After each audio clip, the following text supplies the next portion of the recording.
आज भारत की आजादी को 71 साल होने को है। तब वर्तमान देशवासियों के लिए ये कल्पना भी कर पाना मुश्किल होगा कि सन 1947 का भारत कैसा था। तो चलिए आज हम उस सच से पर्दा उठाते हैं और जानते हैं कि तब भारत की दशा क्या थी।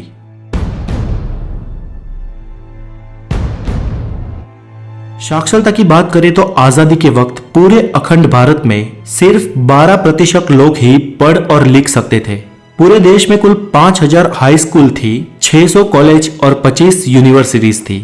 चले इसे थोड़ा सलीके से मुद्दे के मुताबिक समझते हैं। 1947 में भारतीय रेलवे 16 अप्रैल 1853 के दिन भारत में पहली बार मुंबई के बोरी बंदर से थाने के बीच 20 डब्बों वाली ट्रेन चली। इस सफर में महज 33 किलोमीटर के अंतर को काटने के लिए 3 स्टीम इंजन लगाए हुए थे। फिर भी सफर को तय करने में ट्रेन को पूरे 75 मिनट लगे। धीरे धीरे तकनीकी सुधार होते रहे और जब अंग्रेज भारत छोड़कर गए तब पाकिस्तान और बांग्लादेश को मिलाकर पूरे देश की रेलवे लाइन 65,185 किलोमीटर लंबी थी। देश की पूरी रेल व्यवस्था देसी रजवाड़ों और प्राइवेट कंपनियों में बटी हुई थी, जिसे आजादी के तुरंत बाद भारतीय सरकार ने अपने कंट्रोल में लेना शुरू कर दिया। किराए की बात करें तो पाई से लेकर कुछ आने तक था। 1947 में बॉम्बे में कुल 204 ट्रेनें दौड़ती थी। बॉम्बे शहर की आबादी तब 16 लाख हुआ करती थी, पर उस वक्त बॉम्बे की सीमा सिर्फ अंधेरी तक ही थी। अंधेरी के बाद का इलाका जोगेश्वरी आउट ऑफ बॉम्बे में गिना जाता था। सन 1947 में भारतीय मोटर गाड़ी। सन 47 तक भारत में हिंदुस्तान मोटर्स और महिंद्रा एंड महिंद्रा जैसी गाड़ियों का जमाना आ चुका था। यातायात की बात करें तो ओपन डबल डेकर और सिंगल डेकर जैसी बसें दौड़ती थी।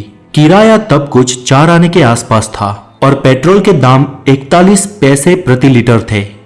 सन 1928 में अमेरिकन कंपनी जनरल मोटर्स का भारत में आगमन हुआ था। जनरल मोटर्स के शेवरलेट ट्रक भारत में बहुत चलते थे, लेकिन आजादी के बाद ही 1948 में भारत सरकार ने जनरल मोटर्स कंपनी की छुट्टी कर दी, क्योंकि जनरल मोटर्स हमारी देसी मोटर कंपनी हिंदुस्तान मोटर्स को कड़ी चुनौती दे रही थी। लेकिन इतिहास ने अपने आप को फिर दोहराया। 50 साल बाद हिंदुस्तान मोटर्स ने ओपेल कार बनाने के लिए उसी जनरल मोटर्स के साथ मिलकर वडोदरा के पास फैक्ट्री डाली। 1947 में भारतीय विमान व्यवहार। आपको ताज्जुब होगा कि 1947 में भारत में Indian National Airways, Misri Airways, Ambika Airways, Kalinga Airways, Deccan Airways, Air Service of India, Bharat Airways, Himalaya Aviation, Dalmia Jain Airways, Jupiter Airways जैसी एविएशन कंपनियां थी। भारत देश में उस वक्त इतनी सारी विमान सेवाएं होने का कारण ये कि 1945 में द्वितीय विश्व युद्ध की समाप्ति के बाद अमेरिका ने अपने कई सारे हवाई जहाज बेच दिए थे। कुछ धनिक भारतीयों ने उन्हें खरीदकर एयरलाइंस का बिजनेस शुरू कर दिया। कंपटीशन इतनी तगड़ी हुई कि ज्यादातर एयरलाइंस घाटे में आ गई। कुछ 8 एयरलाइंस का भारत सरकार ने राष्ट्रीयकरण करके एक नाम दिया, जो था इंडियन एयरलाइंस, और टाटा एयरलाइंस का तो नाम पहले से ही एयर इंडिया कर दिया गया था। 15 अगस्त 1947 के दिन भारत में कुल 15 एयरपोर्ट थे।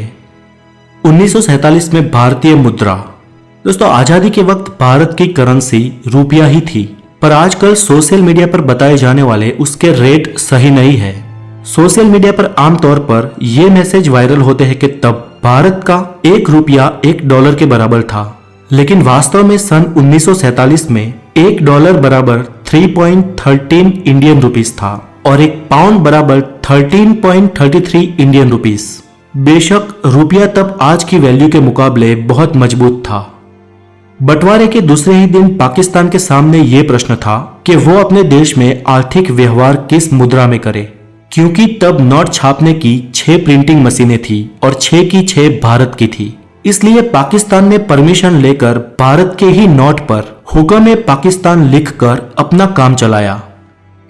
सन 1947 में चीजों के दाम। तब अच्छी क्वालिटी के 1 किलो चावल 26 पैसों में मिलते थे, शक्कर 57 पैसे किलो थी, केरोसिन 23 पैसे लीटर और 55 किलो सीमेंट सिर्फ 3 रुपए में मिलती थी। तब 1 तोला गोल्ड की कीमत 103 रुपए थी। वैसे गोल्ड की कीमत विश्व युद्ध से पहले 39 इंडियन रुपीस थी, लेकिन विश्व युद्ध के बाद उसे अचानक बढ़ा दिया गया।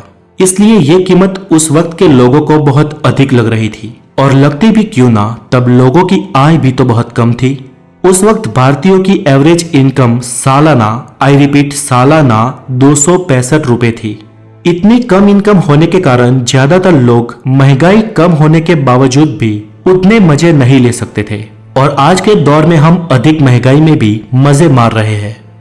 टेक्नोलॉजी के क्षेत्र में वॉशिंग मशीन, मिक्सचर, घरेलू fridge, computer, mobile, internet, tape recorders जैसे 160 किस्म के जीवन जरूरी आविष्कार उस वक्त ना होने के कारण तब की जीवन शैली आज के दौर से बहुत निम्न थी। 1947 में भारतीय सिनेमा आजादी के साल ही भारतीय प्रोड्यूसर्स ने कुल 283 फिल्में बनाई थी और ऑन एवरेज एक फिल्म 1.5 लाख रुपए के खर्च से बनी थी।